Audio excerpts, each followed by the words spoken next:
আজকে আপনাদের জন্য নিয়ে এসেছি দারুণ লোভনীয় এবং সহজে তৈরি চিজি পটেটো বলের রেসিপি। বাইরে ক্রাঞ্চি কোটিং আর ভিতরে গলে যাওয়া চিজ।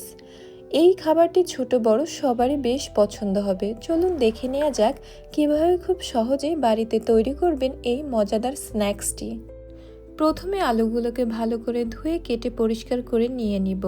এভাবে ছোট করে কেটে নিচ্ছি যেন খুব দ্রুত সেদ্ধ করা যায় এবং সেদ্ধ করার পর খুব সহজেই ম্যাশ করা যায়।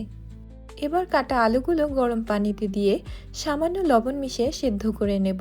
সেদ্ধ হওয়া মাত্রই এগুলো পানি থেকে তুলে নেওয়া হবে। সেদ্ধ আলুগুলোকে একটি বাটিতে নিয়ে ফর্ক বা চামচের সাহায্যে খুব ভালোভাবে চটকে বা ম্যাশ করে নিচ্ছি।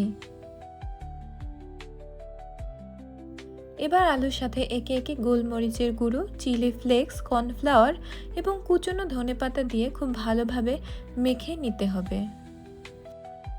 আপনাদের সুবিধার্থে মেজারমেন্টগুলো আমি কমেন্ট বক্সে পিন করে দিব।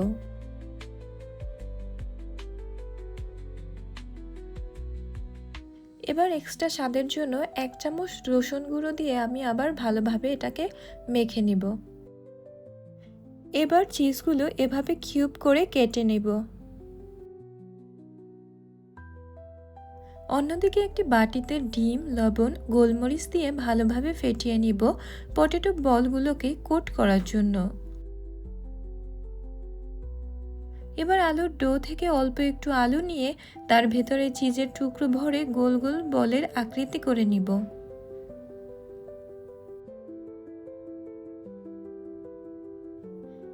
এভাবে একে একে সবগুলো বল তৈরি করে নিব। বলগুলো প্রথমে ফেটানো ডিমে চুবিয়ে তারপর ব্রেড ক্রামে ভালোভাবে কোট করে নিব। কোট করার পর সেমভাবে আবার ডাবল কোট করে নিব। আপনার ব্রেড ক্রামের পরিবর্তে বিস্কুটের গুঁড়োও ব্যবহার করতে পারেন।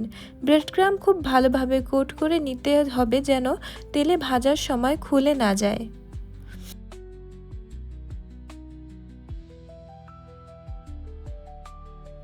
সমস্ত বলগুলো সুন্দরভাবে কোট করে একটি প্লেটে নিয়ে নিচ্ছি।